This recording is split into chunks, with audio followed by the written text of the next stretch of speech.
And about a year ago, Jan Minetti and Jamie Gibson and I had a chance to go to a builders conference here in this area. And it was literally, I think, a month ago or a year next week. And we went to this thing and had a, as you would expect, kind of like this. But the luncheon speaker was this thing called that gratitude guy. And we're all kind of rolling our eyes and wondering what we're getting into. After an hour and a half with David, the room was silent. No one was checking their cell phones. Some of us really had too much iced tea, but we still stayed. And we all agreed we had to get him for you.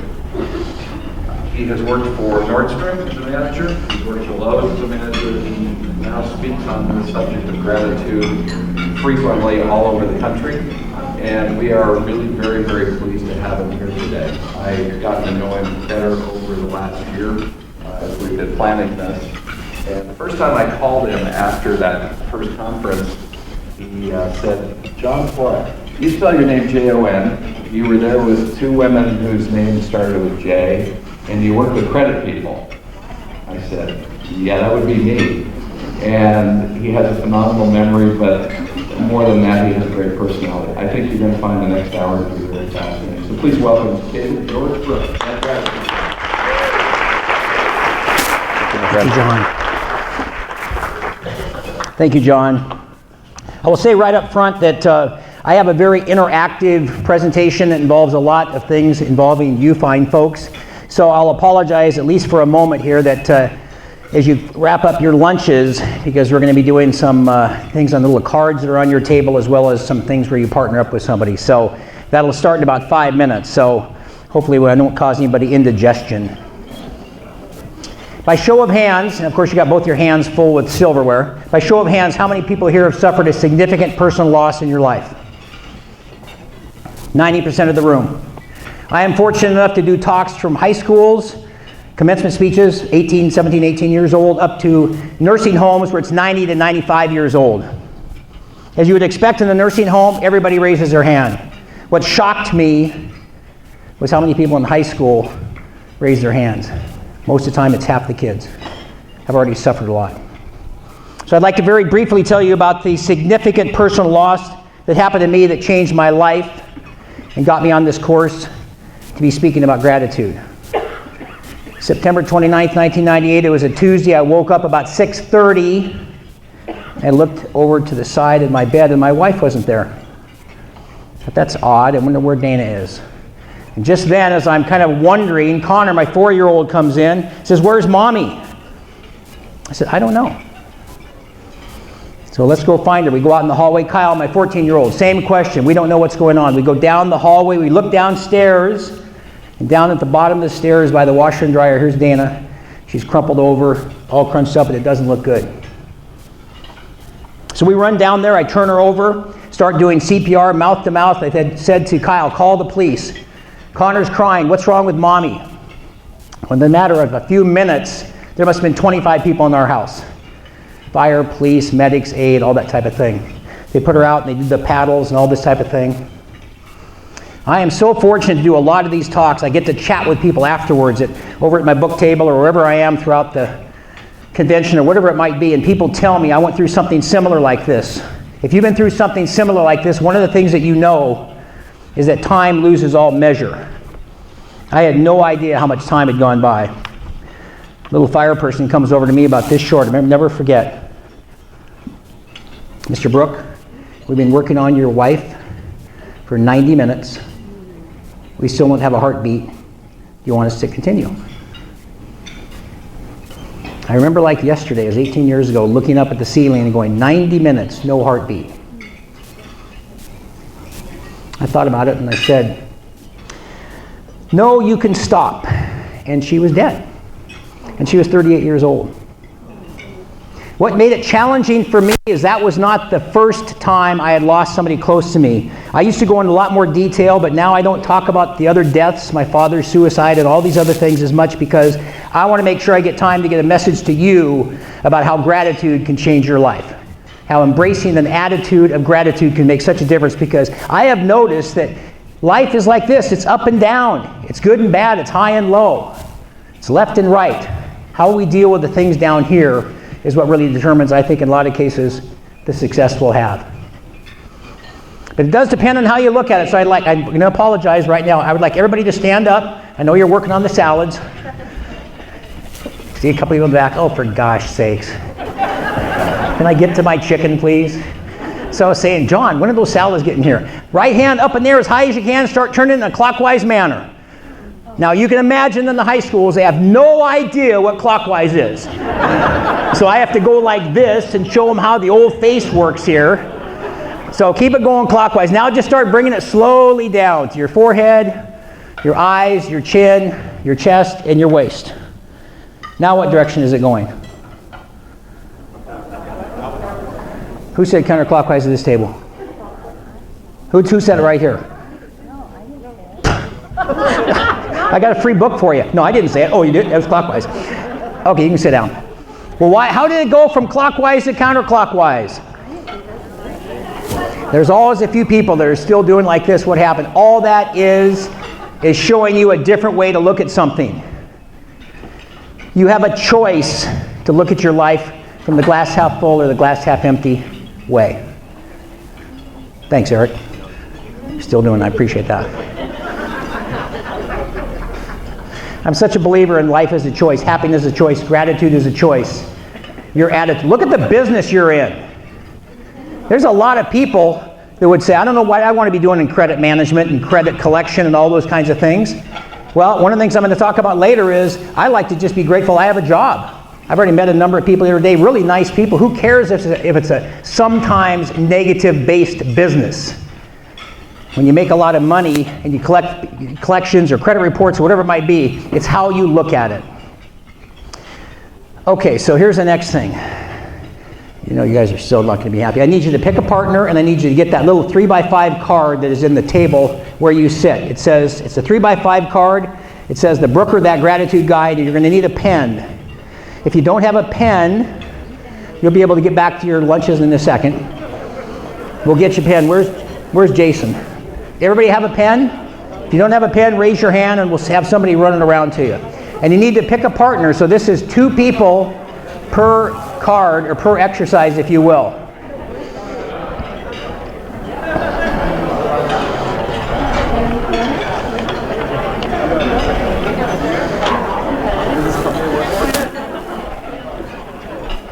Eric, for still doing the circle, you get a VHS.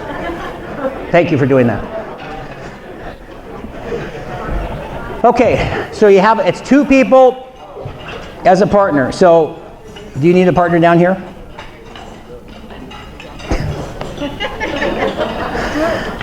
By the way, there's no PowerPoint here. You'll never see me looking at anybody except you the whole time.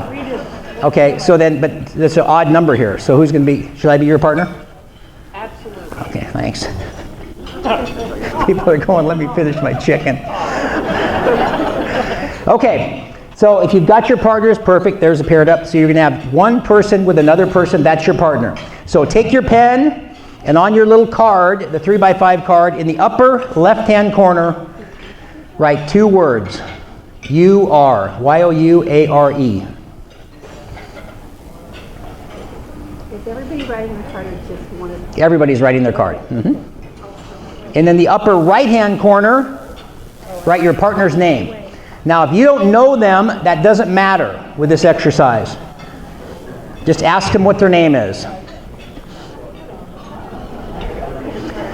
All right, and for all you speedy people, in the lower right-hand corner, sign your name. Full name or Whichever way you'd like to. The full name, last name, first name. Okay, and here's what we're going to do. I'm going to give you 60 seconds on my timer here for you to describe your partner, how you see your partner. And again, I don't care if you were married to them, or they're your best friend, or you've never met them. It doesn't matter. The result is the same. And you're going to write, you are, however you see them, happy, energetic, motivational, inspiring, whatever. Whatever you see them, write as many words as you can in 60 seconds. Go. And there's no talking, by the way. No cheating.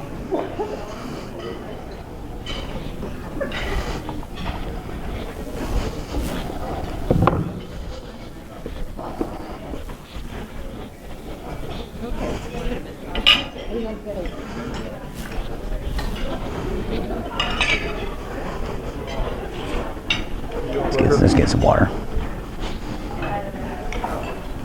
Don't know about that.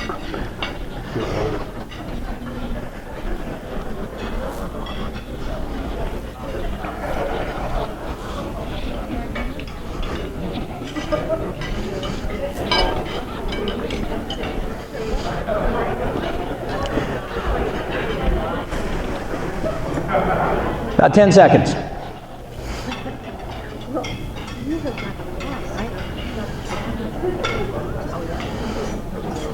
Okay, and stop. Now what I'd like to do is I'm going to give you another minute, spend about 30 seconds each reading to the other person what you wrote about them. Go.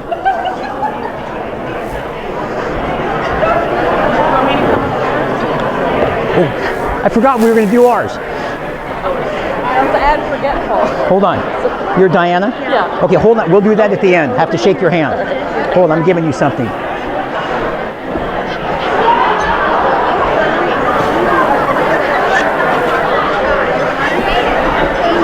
Here's a little How to Get Revenue in 2007. It's a little low, but it's still good. Thank you. Well, but remind me, we'll do ours at the end. Because I got to do yours. I already know you just by looking at you and watching you smile.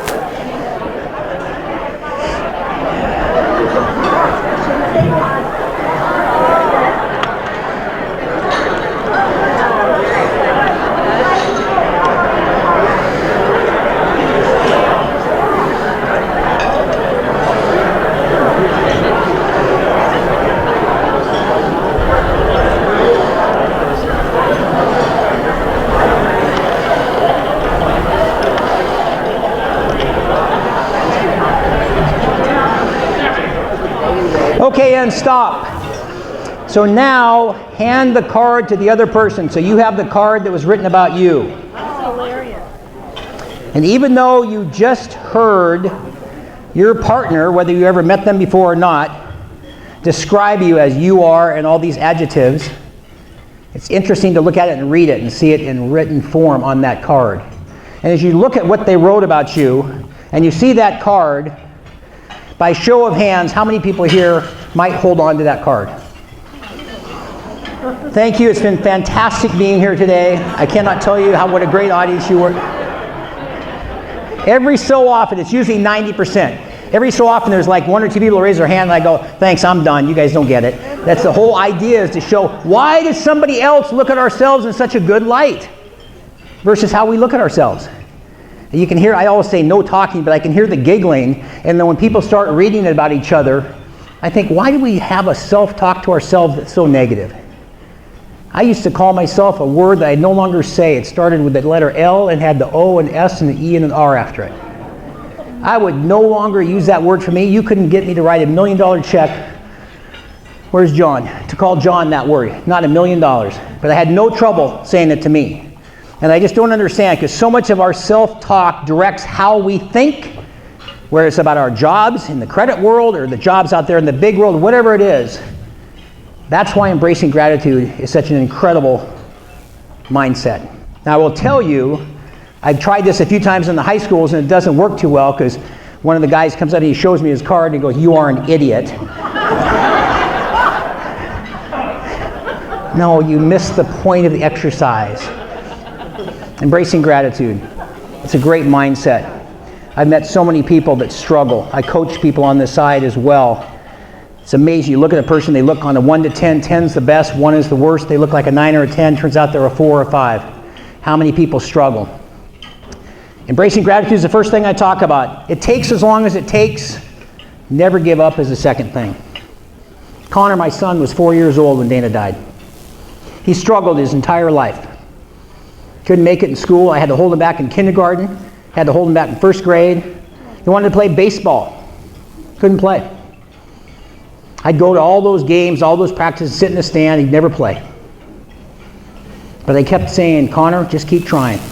So, okay, my older son's Kyle. They're now 32 and 22. But Connor, when he tried for T-ball, he couldn't even hit the damn ball in T-ball. And the guy would put it on it, and Connor would swing and be swinging up here where I am. I go, "What are you doing up here? The ball's down here." And he'd finally get the idea, and he'd swing, and he goes underneath the ball, and he hits the tee, and the ball dribbles forward. He goes, "Dad, I got a hit." Bless his heart. It's not how it's played. But he kept trying. 3rd grade, 4th grade, 5th grade, 6th grade, all that type of thing. Finally, one day, it's May 31st, 2004. And he's never really played at all. And we're in a game, and we're over in Kirkland, and it's the bottom of the 7th, and it's 6-5. We're losing. 2 guys on base, 2 guys are out. Guys are on 2nd, 3rd. There's nobody left in the dugout, so the coach looks down, manager. Is anybody left down there? Yeah, Brooks down here. So he says, send him out. So Connor comes out swinging the bat like he's Babe Ruth, like he's had like tons of hits his whole life. And then he does something that's the most unusual thing I've ever seen. He looks up in the stands with, I'm up there with the parents. Dad, I'm up. And he's like waving to me. Kids never acknowledge their parents. Are you kidding me? They want you there, but they don't acknowledge it. So he gets up, ball 1, strike 1, ball 2, strike 2, full count. Next pitch comes in. He rips the ball down the 3rd baseline. Goes just inside the bag in the left field. The guy from 3rd comes in. The guy from 2nd rounds 3rd coming home. Here comes the ball. The guy catches the ball. They all crumple together on home plate, and the ball pops out. 7-6. And he's way out there over where that restaurant is over there, and he's standing on 2nd like this. Dad, I got a hit. I had such a lump in my throat, it's still hard for me to tell that story sometimes. That's a number of years ago. But we got home that night, and I sat down on the bed, and I said, listen, whether it's Dana's death or you not being able to make it in school or sports or whatever, you just can't give up. I urge every single person to never, ever, ever, ever give up. Winston Churchill. One of the best ways you can manage that is embracing gratitude. When you write in a gratitude journal every day, when you have a gratitude mindset, when you focus on what you have versus what you don't have, it makes it a much easier path to navigate. So we're sitting on that bed, and I said it was never about that, it was about the fact that you just never ever gave in. He goes on to Bothell High School, 3.5, student of the year, but maybe more importantly, the leadoff hitter on the baseball team. So, thank you, Deborah. Hold on. Deborah, thanks for starting the clapping. Occasionally Connor's here, and he'll be over to the side, and he'll go, Dad, stop it. I go, but Connor, I said, you're the point of the whole story. I think what happens in something like this, anything in life, you have to decide when you're going to stand up and be counted.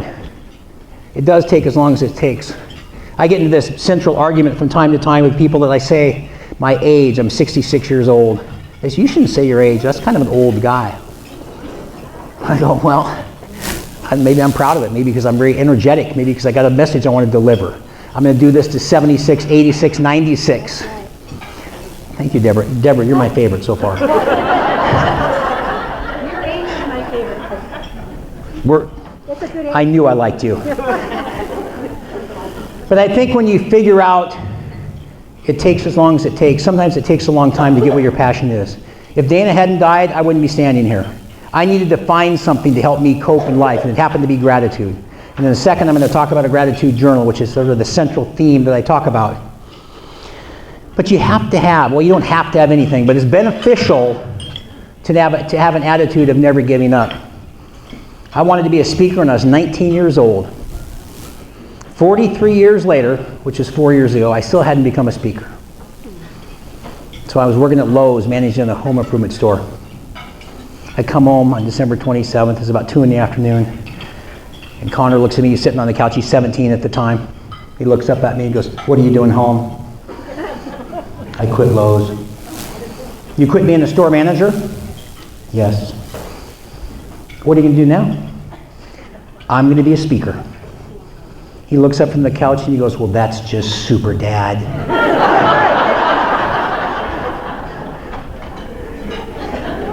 And he goes, I have a question for you. What are we going to do for food? Well, I believed in it, and I think I was telling John Flora earlier about how I've done this about 4 years. It was probably about a year ago I figured out it's probably going to work. I get paid to go to different parts of the country, and that maybe finally this was going to work. But it was tough, but you just can't give up. And I think, too, when you think about whether you're in the right business and you're in the credit world and you're saying this, I talked to who was it? Was it Monica and Rebecca? We were talking. Look at Rebecca. She was looking down at her phone. She looks right up at me when I looked at her. Were you looking at your phone, Rebecca? Just kidding. We're going to use the phones later. It's okay. But about, have you found your passion? We're going to talk about that in a little bit. But really, have you found the thing that you really want to do? So it's kind of like you're not working. I heard the other day somebody said, if you want to figure out if you're passionate or not about something, would you do what you do for no paycheck?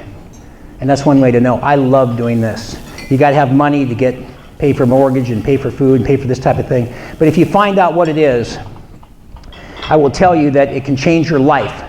And gratitude and embracing gratitude around that will make such a big difference. But it does take as long as it takes. I think sometimes, though, you have to decide if you can change a pattern. I had a young lady working for me, and she said, I was always talking about 1 in 20. I'd go through Lowe's, Nordstrom, the different places I worked. For every good employee, there was 19 that weren't that good. So I'd always say, are you going to be the 1 or are you going to be the 19? I'm the 1. And I'd say, well, you can't all be the 1. Because my theory is that 19 of you are not really worth that much. And they'd look at me, is this guy grateful? Or is he like being mean to us? But you know, sometimes the truth hurts. There's people that didn't quite get it. But this gal says to me, I'm going to change. She was working for me, and then she gets pregnant, and she leaves, and she says, I have to move to Texas and all this stuff. She says, but I'm going to be the 1. I'm going to be the one that's going to change. You watch. I will change. So she left, and she calls me about a year later. I'd forgotten all about her. Mr. Brooke, it's Tracy. I changed. I just want you to know. I turned my life around. I said, that's fantastic. And she goes, she was living in Texas. She says, yeah, I got a new job. I got a new boyfriend. In fact, I have a new baby. And I went, okay. What's the baby's name? His name was Sammy or something. And I said, well, tell me about your husband or boyfriend or the dad. And she goes, oh, he's a super nice guy. His name is John. And she'd had a really tough life, but she was just convinced to me that she was changing. I said, what does John do? She goes, well, he's on work release right now. Oh, dear. And I remember just having the air go out of my lungs on something like that. Well, maybe it'll work out, but you know what? If you really want to change, you have to really, really want to change. And I liked what Jim said this morning, commitment. You make a commitment to do something. You can make a commitment to embrace gratitude. You make a commitment to embrace change. And all I ever talk about with the gratitude and the gratitude journal is it gives you something to focus on every day that helps with that commitment. One of the things I like to tell people is that, you know, I'm going to give you a tool and a toolkit, but you're the ones that got to build the house. I'm not going to do it for you, but you got to get out there and work on it. So back to Nordstrom, I was working there one day, and this guy comes up to me, and I was a suit guy at Northgate, and he goes, you know, I'm thinking maybe I'll always be the same. And he says, you know, can I tell you what we think of you around the store here? And I went, sure. He goes, everybody thinks you think you're pretty hot stuff. Because you're running the suit department and you're hitting all these increases and getting to be the department of the month and blah, blah, blah. And he goes, but one of the things I notice is you don't talk to anybody. You just walk around, you've got your little suit on, you got your little briefcase, and you think you're all cool. And Deborah, I just love you. And I remember thinking, I shook his hand, his name was Steve, and I said, Steve, thank you so much. You had the guts to tell me. I walked out of that lunchroom, got on the escalator, and realized the escalator doesn't go any faster if I'm saying hi to people. And I did a 180 that fast. And all of a sudden I started a lot more friends and I had a lot more people that I was engaging with instead of thinking I was Mr. Hotshot, because when you put your head down, you walk from here to there and don't acknowledge people, they're going to assume that maybe you think you're hot stuff. So the only point in telling you that is that how fast can you change? I think you can change in an instant. I think it's how fast it can make a difference to you. So something to keep in mind. Making room for gratitude. Embracing gratitude, number 1, it takes as long as it takes, never give up. Number 2, number 3, make room for gratitude. You've got to get junk out of your brain. I go by these houses in the cul-de-sacs and they've got 3 garages and they're stuffed floor to ceiling with boxes. And all the cars are out on the street. And I think, why do you have all that stuff? And there's like a little slot in the center where they kind of walk along and they kind of get into the boxes that they need. But one of the things I notice is that how are you going to make room for gratitude in your brain if you have a lot of junk like that in the garage? So one of the things I think about is when you go back to your cars today, for those of you that drove a car, pay attention to how big this windshield is. It's about 2 feet deep, it's about 5 feet wide. And then here's the rear view mirror, about like that. Kind of use your life in that progression, or that comparison I should say. It's probably about a 200-to-1 ratio. Pay mostly attention to what's in front of you, out there in the windshield. Glance here occasionally to learn from that.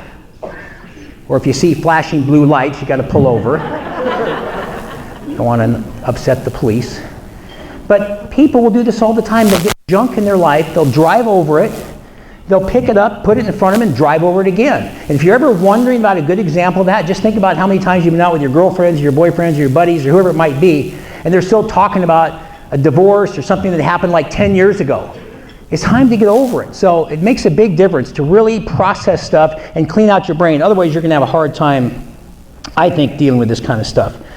So, and I think about too, and to make room for gratitude, if you think about, again, the business that you're in, it's not always the most positive business. There's credit reports, but there's a lot of collection activity. There's these other things that happen, and it requires, when I've dealt with people I've talked to before in collections, things, some of the nicest people are the ones who are the most successful. Now, they didn't fall into the negative stereotype of, oh man, I got to be out here collecting, everybody's a bunch of deadbeats and all these kinds of things. So when you have that attitude that makes a difference, like that of a gratitude one, it is very, very helpful, I think. Gratitude journal. A buddy of mine says to me one day, 4 or 5 years after Dana died, I really struggled with it. I lost my house and a bunch of other things that happened. And it was hard. And he goes, you need to get a gratitude journal. How many people here have ever heard of a gratitude journal? How many people have ever heard of a journal? How many people have ever seen a journal? Okay, good. Thank you. You guys are such a great audience. Thank God the salads are done. That was close. So I go, what do you mean? He goes, well, you're having a tough time. I said, what's a gratitude journal? Well, you write in every day what you're grateful for. So I got one and I started writing in it. I noticed immediately what a difference it was. 4 or 5 minutes a day. Everything you're grateful for. There's a little saying on the front of this book that says, if you think about it, it's like a dream. If you talk about it, it inspires you. But if you write about it, it empowers you. They have surveys now that say, even with this, it does not plant into the brain like this. And when I write, I am so grateful to John Flora for inviting me to speak to NACM and so on and so forth. It plants it here. It does a much better job of keeping you in the kind of frame of mind rather that you want. So how this is structured.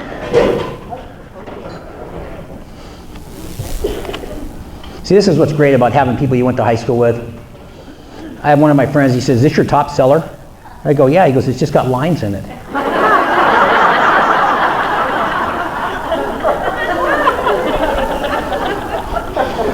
And I went, can I see your book?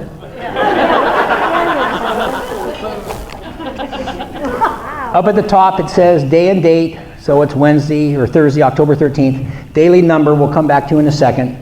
There's a couple of lines that say current events, special occasion, just kind of relate to what's going on.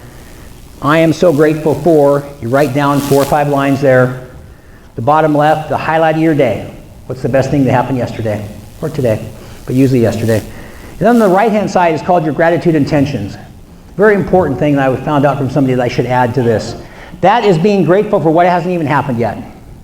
And your subconscious mind, when you write, I am so grateful to be assuming the control of the NACM organization or whatever it might be, starts to program your brain to think that way. Your subconscious mind cannot distinguish between what it thinks is happening and what actually happens. So it really, really helps to write in there. So take that little 3x5 card that all of you are going to hang on to and flip it over, if you would, to the back side. And here's what we're going to do. Upper left-hand corner, here's what I want you to think about. Now this is not to be shared with anybody, which is very important, because if somebody's in a good mood or a bad mood or having a good or bad day, I don't want to ever embarrass anybody. How somebody sees you on the UR exercise is a little different. That's fun to share, because it's all positive. So hopefully it's positive for you too. Upper left-hand corner, I want you to put a number in a circle, but this is what that number is going to be. Is what is your number right now? 10 is the best day of your life. 1 is the worst day of your life. And this is everything. Physical, mental, emotional, spiritual, relationships, family, career. If you were to assign yourself a number right now, put that number in the upper left-hand corner. It can be halves also. You can be a 7.5, 5.5, 9.5. Whatever it is, put that number in the upper left-hand corner and put a circle around it. And then I want you to write numbers 1, 2, 3. You're going to write 3 things. So put 1, 2, 3, kind of on this center left of the card.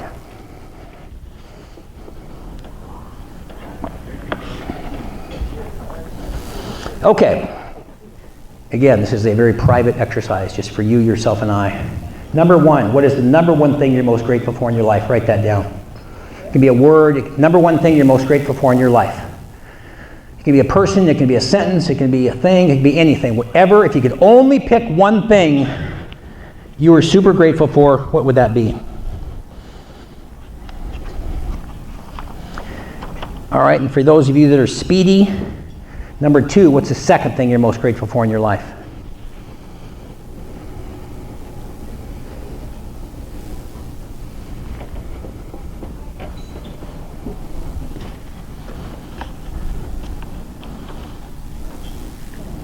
And lastly, what was the highlight of your day yesterday? This might require you to think for a second. What's the best thing that happened to you yesterday?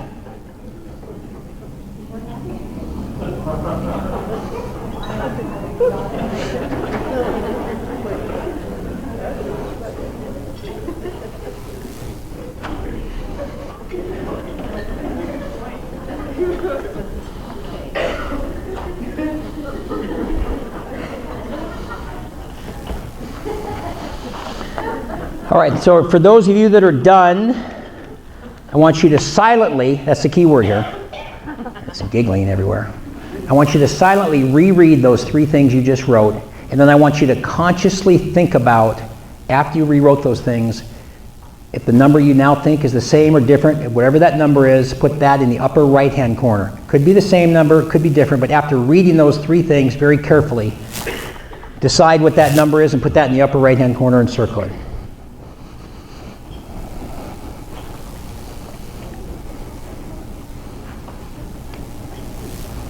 You know, I've been fortunate enough to teach courses at Bellevue College and different places, and there's nothing better than the students that write it. They just look right at you. I'm ready. I go, well, there's some other people that still have their heads down. Try to find the middle ground here somewhere. All right, so you got a number in your upper left-hand corner. Before you wrote the 3 things, you wrote the 3 things. You have a number in the upper right-hand corner. How many people's number stayed the same? Okay. How many people's number went up? Thank you. All the people that stayed the same, you can leave, and all those that you up here saying. That is a, huh? It stayed the same because we've been thinking those things since we started. Hold on. What's your name? This is you and Deborah. I want to take you out for coffee later. You guys are the best. So the main reason I do that, I can do all day workshops, 2 hours, 3 hours. We spend a lot, and I've got to kind of jam everything into an hour today. That is a 60-second exercise of what writing in a gratitude journal will do for you.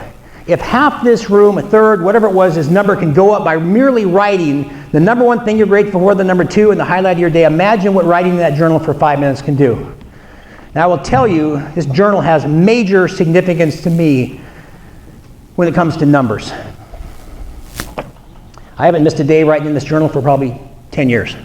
They last about 3 months, so I use about 4 a year. I was unfortunately blessed, if that's the right word, with the arena of depression from my mother. She was manic depressive. And I used to not talk about this, but I kind of like to illustrate a point. She would call me when I was growing up, long before cell phones. She'd put the phone by her mouth and she'd take her little pills and she'd shake her pills like this. She'd go, either come over and see me right now or I'm going to eat all these pills. They were sleeping pills. And she was a good mother, but that part of her wasn't very good. So I'd run over and see her and sit there. What do you say with a parent like that? I was 15 to 18 to 20. She later got cured or helped with lithium and so forth, then she dies. But I got some of that from her. So I'm going to tell you the power of this gratitude journal and just those 3 little points right there, at least for me. Perhaps it'll help you.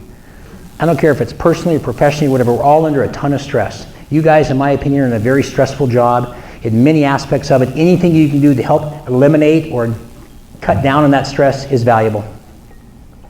I wake up, I'm doing a talk up at Burlington, up north of Mount Vernon, and I'm a 2. I don't know what's wrong with me. I mean, it's happened enough that it was just really, really hard. You're so energetic, you're so driven, you're so this, you're so inspirational, you're so motivational. Well, thank you. But so I thought, well, listen, pal, you better practice what you preach. So I grabbed my gratitude journal and went down to Starbucks and wrote in it. And by writing in it, I was grateful for Connor and Kyle and for my health. And I never tell people what to write. It's very personal, but I'll just tell you, those are some of the things that are high on my list. I get to meet wonderful people like John last year, and gets to put me in front of people like you. All these great things, if you just think about it. How about a roof over your head? How about a warm shower? How about a nice warm bed? All those things, we tend to forget about it. So that bumped me up about a 4 or 5. Sounds better, but I'm usually a 9 or 10 guy. So I went out and I did the talk, drove up to Burlington. So like a group about this size, 150, 200 people. And so after it's over, I come up and I'm selling some books, and there's a gal and she's crying. And this happens actually quite a bit. And I never really realized that would be part of what I did. And she puts her arms around me and hugs me and says, "Can I give you a hug?" Gives me a hug. She goes, "You just changed my life." I went, "Really? Why?" And she told a couple of your stories, my sons, a couple of things like that. It was really, really extremely heartwarming. I want to get a gratitude journal for my son and so on. Anyway, so I sold some other books and things. And I go out to my car, and I sit in my car, and I realize now I'm a 9. I'd gone from a 2 to a 4 to a 5 to a 9. Didn't do any coke, didn't do any dope, didn't drink a beer. You know, all these things, everybody's looking for a coping mechanism. The problem is so many of them are destructive and many of them are deadly.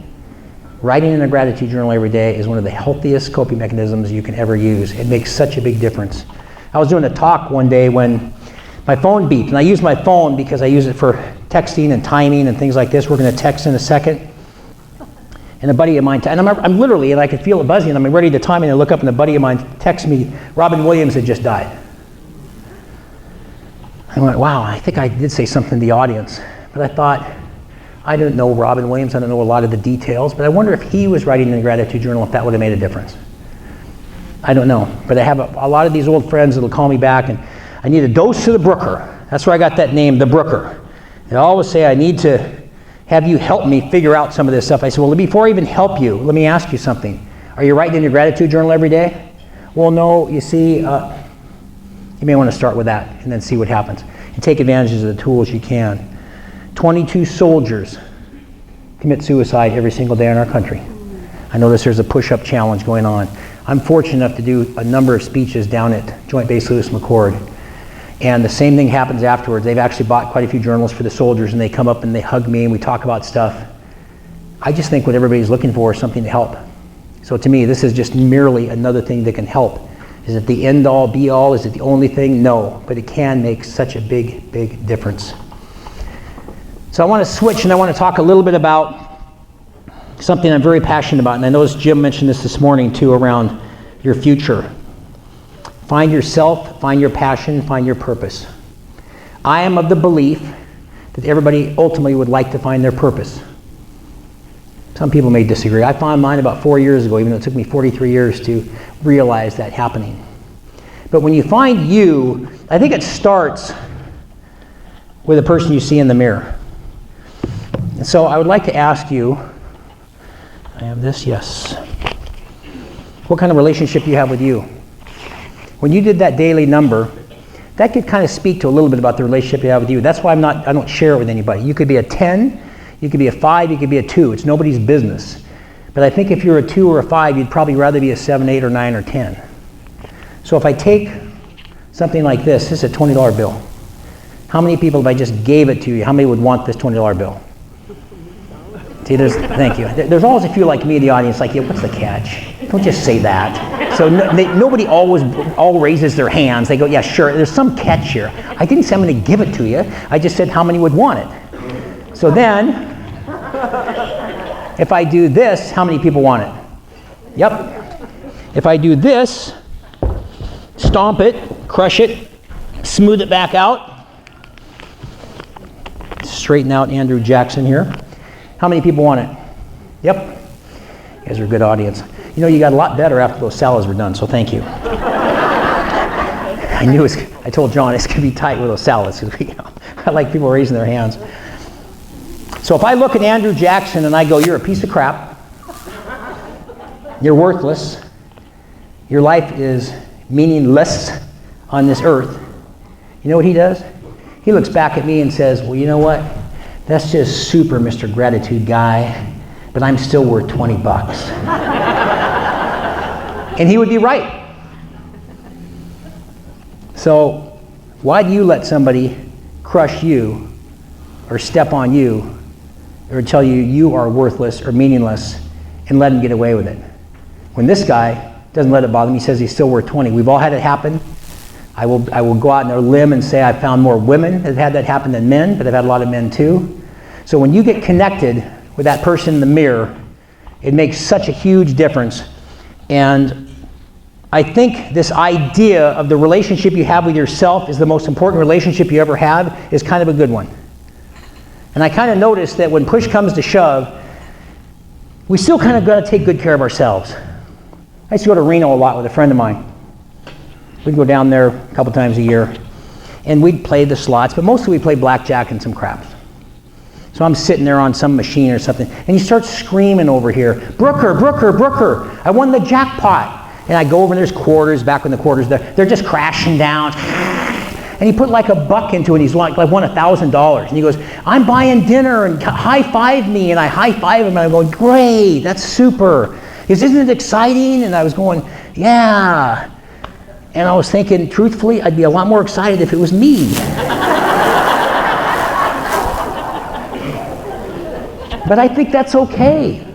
You know, they say put the air mask on you first before your child. How are you going to be a good person, raising families, working in this, being in a relationship, whatever it is, if you don't have a good foundation? How are you going to build one of these big buildings? Because it starts with you. But I do think it's important to see if you can figure out what your passion is. Find yourself, get a great connection with yourself, find out what your passion is. For me, how do you find that out? What did you want to be when you grew up? If you got $3 million in your checking account every single morning, something you couldn't possibly spend, what would you do? All those things have to do with finding your passion. It's never, ever too late. Colonel Sanders, 63, started KFC. J.C. Penney, 58. Mary Kay Ash, 59. There's a whole bunch of them started. And as I mentioned, I started at 62 4 years ago. But it makes such a difference. A buddy of mine one day says to me, takes out a piece of paper, Michael Hartzell. We're having lunch, and he writes David Brooke, the gratitude guy, $1 million, and he signs it. He hands it to me. You can have this check. I said, oh, okay. Oh, wait, I forgot to tell you, Dave, one thing. If you cash this check, effective today, effective immediately, you have to stop being the gratitude guy. Would you do it? And I said, no. He says, you found your passion. So I always tell people in talks, if you have at least just a couple of takeaways, it's been worth it. If I can change even the needle or move the needle for 1 or 2 people, it's worth it to me. But when you go out there in that cold, cruel world out there, think about what you're passionate about. It's never, ever too late. As I said, it took me 43 years to get back on track. But if you find yourself and you find your passion, I tend to think you'll find your purpose, and I do believe most everybody wants to find their purpose at some point. I was talking to a gentleman the other day, and he was talking about retiring. And I thought retiring, I'm 66 as I mentioned, so a lot of people are thinking about retiring. I'm never going to retire. I don't even like the word particularly. But you know what? I'm going to play golf. They say I'm going to travel.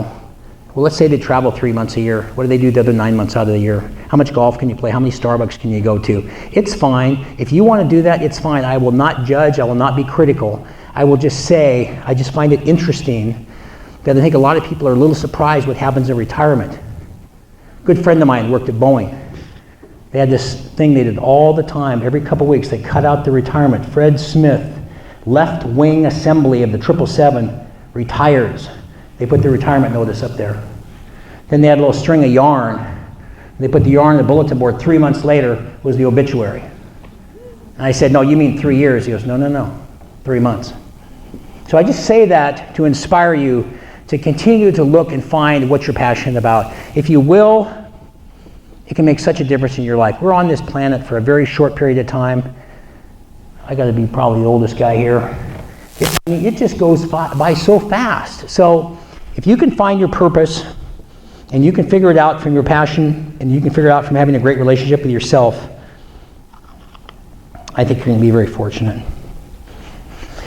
We'll wrap up in about 10 minutes, so I wanted to tell you a couple of things. There's a little sheet on the table that is my 1-minute video. Every Monday morning, I send out a video for 1 minute, and it's to inspire you about gratitude. If you'd like to have me include you on there, go ahead and sign up on that sheet. It's never more than 60 seconds. And I noticed they used to be about 4 minutes, and then every time I dropped them, 3 minutes, 2 minutes, 1 minute, their viewership doubled. Because people are really, really busy. So if you're interested in that, I'll be over there at the table. If anybody has any stories they want to tell or look at some books, I'd love to chat with you as well. You've also got my business cards too. I'm fortunate enough to coach people and help people with speaking, writing books, and that type of thing. So it makes such a big difference. Okay, cell phones. Everybody take your cell phones out. By the way, how many people have been on their smartphone since I've been talking? 1, 2, 3, 4. That doesn't matter. That's all right. We got 4 honest people in the room. Okay, I want to do a little informal survey here. I love to do this when I kind of test my audiences. I want you to text to my number, 206-371-8309. 206, oh, it is on there. It's on the card. 206-371-8309. I just want you to text me. It could be the same as you wrote earlier, the number one thing you're grateful for. Because I kind of do a little survey afterwards, and I'm not going to tell you what I normally get, but I like to see what people say, because it's I can pretty much predict answers number 1, 2, 3. So it's kind of fun. So 206-371-8309, the number one thing you're grateful for.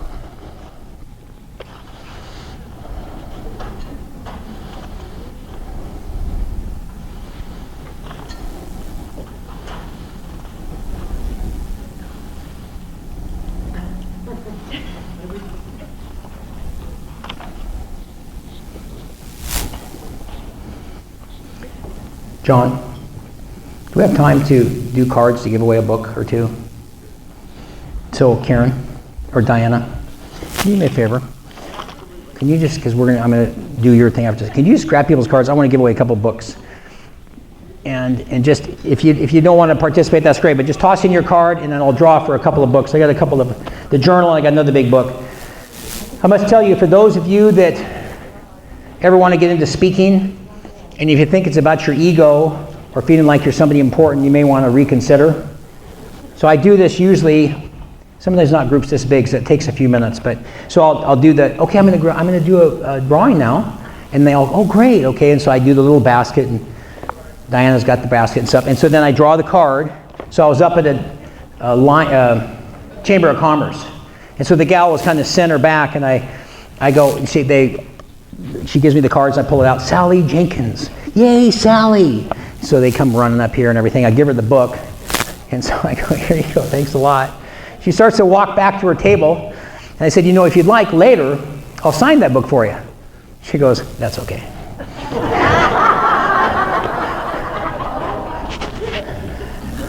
So clearly, I think for a second I thought it was like John Grisham or something. I was a little confused. Hey, by the way, I had to cut out a few things I wanted to talk to you about today because I only got an hour versus a little bit longer. I do want to mention one thing though, and John mentioned this in the intro, which is something I'm very passionate about. It doesn't matter if you're with NACM in the credit services business or any business you're in, that's remembering names. How many people here, by show of hands, remember names pretty well? Okay, maybe a third if that. I tell people self-talk is so important. I'll say to people, I'm really good about names. And they go, I'm terrible with names. And I go, you keep saying that, you will be terrible with names. Just keep programming your brain.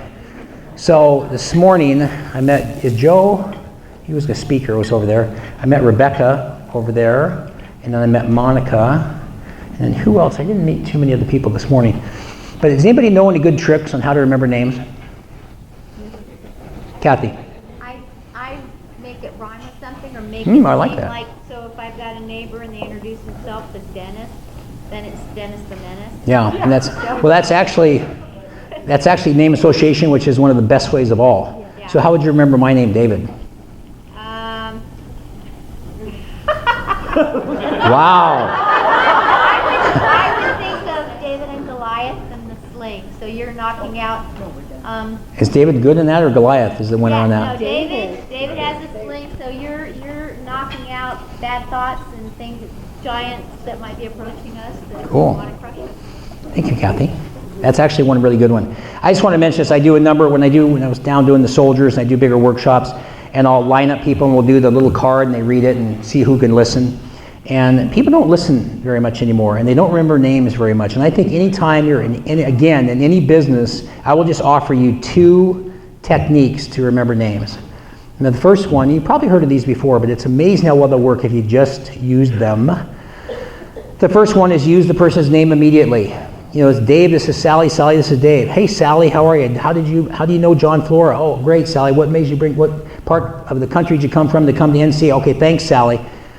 Use it as quick as you can. And then the second thing is what Kathy said, is name association. And between those 2, you will remember names 90% of the time. I will go into a workshop with about 20 or 30 people, and I'll listen to them introduce themselves. I'm Diana, I'm Kathy, I'm Sally, and then they'll go around and I'll pay attention and think about each one of those names. And as I get near the end of the workshop, I'll go around and call every single person by name. And they just look all like, oh, you have such a great memory. I'm 66, how good can my memory be? I mean, it's like, it's focusing. And I tell people, it's focusing is the thing that makes, oh, perfect. Thank you. Yeah, it makes such a difference. So, okay, so I want you to, a couple more cards. Thank you, Diana. See, Princess Diana, that's how I remember. I can live with that. So I'm going to draw for a couple of books. And when I give you the books, just do me a favor. Can you just ask me to sign them later? It'll really make me feel a lot better. Gosh. And I'm going to do Gratitude Nuggets, a gratitude journal, and then Ready, Aim, Captivate is a book I was fortunate enough to do with Deepak Chopra. So,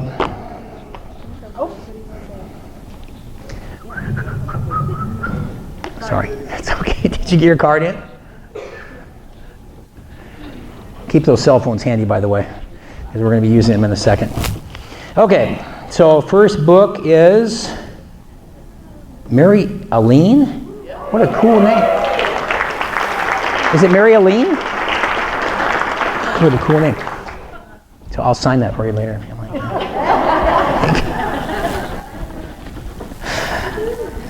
And second book, Dora Brown.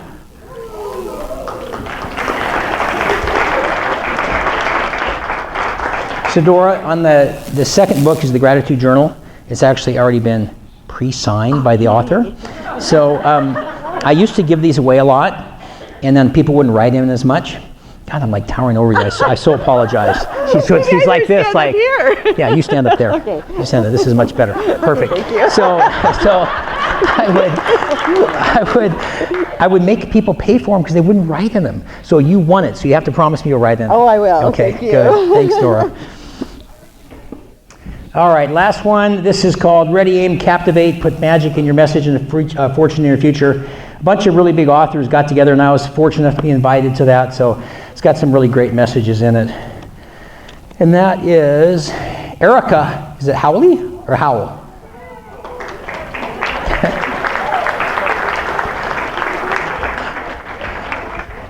And I'll be happy to sign that, Erica. Thanks. All right, thank you so much for that. So, I talk about 6 different things. Embracing gratitude is a great mindset. I don't expect everybody to get it. I look out in audiences from small to large. I see people doing this occasionally. And I want to go, am I boring you? This is actually a decent talk, I think. You know, and then other people get up and they walk out and stuff. So you never know what you're going to get. All you want to do is try to get as many people as you can to understand the principles I'm talking about. Embracing gratitude can make such a big difference. It takes as long as it takes. Never give up. Clear out your brain. Make room for gratitude. Get a gratitude journal. Find yourself. Find your passion. And find your purpose. The last thing is sharing gratitude. There's nothing quite like sharing. Every experience you've ever had in your life, no matter how good it is, I'm going to contend would be better if you shared it. It's kind of where we're meant to be with other people. We're not generally meant to be by ourselves. Everybody take out your smartphones again. Here's what we're going to do this time. This is called the 4 T's, as in the letter T. Text, tweet, telephone, or tell. So you can do any one of those 4. Most people, I will tell you right now, text. I want you to text somebody. I'm going to give you a minute. I want you to text or tweet or tell a phone or tell somebody in your life how grateful you are to have them in your life. 60 seconds, go.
Okay, and stop. Oh, I got a microphone. Stop. So I mentioned the high schools about you are an idiot and some of the things I have to deal with there. Well, in the high schools, in 1 minute, they've done 7 texts. It's unbelievable. They should look at this. I text my 2 best friends, my mother, my father, my aunt, my grandmother, and it's all, and you've never seen fingers fly so fast. So whenever I get to do this exercise, it's always fun for me because you can kind of hear some little giggles or things around the room.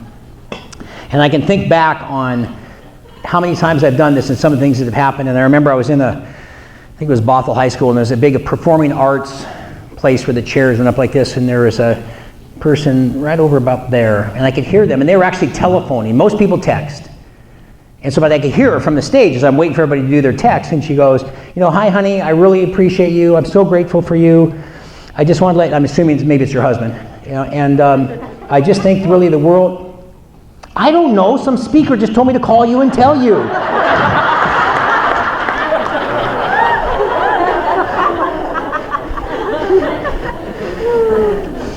And then people will come up over to the table or wherever I'm standing afterwards, and they'll show me really proudly their text. And you look at this one, and here's one that says, I'm grateful for you too. What do you want? And then there was one recently was, are you sure you sent this to the right person?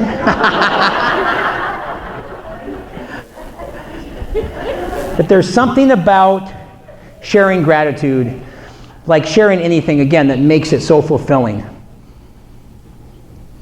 Years ago, I was not one of these people that did drugs and smoked dope and all that crazy stuff, but I was always an adrenaline junkie. That was kind of my drugs. I learned how to fly, and I jumped out of airplanes and things like that. Well, before I'd ever jumped out of an airplane, I wanted to go do it with a bunch of buddies of mine. So I'm the ringleader. I'm kind of usually the guy that puts these things together. So I make an appointment for 10 people out at Issaquah when I was out there. And then I noticed on Monday I had a reservation for 10. On Tuesday, a couple guys canceled. On Wednesday, I had a call from a couple more friends. And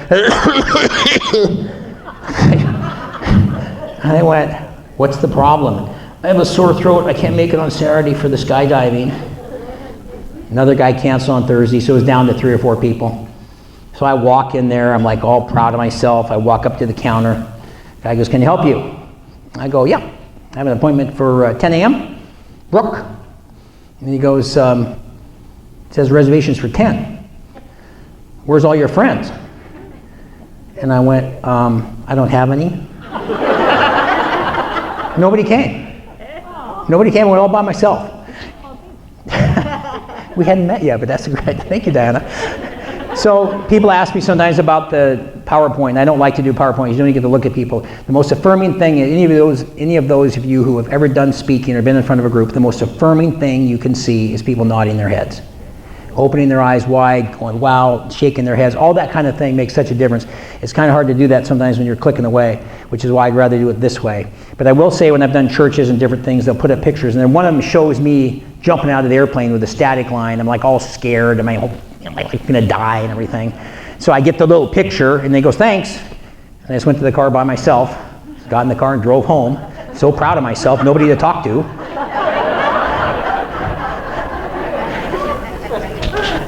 So I would urge you to share your gratitude, and I would urge you to really strongly consider a mindset of gratitude, an attitude of gratitude. It is such a great way to deal with all this craziness that's out there. I tell the high school kids, this is life. It's true for all of us. This is fantastic. This sucks. This is where we want to be again after it sucks. Down here, nobody has your phone number. Nobody calls you. But when you're up here, you got to know how many friends I have now that I'm doing more speaking. Oh, it's really funny. I didn't hear from any of these people 4 or 5 years ago. But you know what? That's the way it works. So what do you do when you're up here? It's great. You want to be there. But down here is where all the lessons are learned. So but what do you do to process yourself and to be able to get through those tough times? I encourage you to use gratitude. Embracing gratitude can change your life. It can transform your life. It even possibly can save your life. I feel I wouldn't be here without it. And it can change and transform and save yours too. Thanks a lot.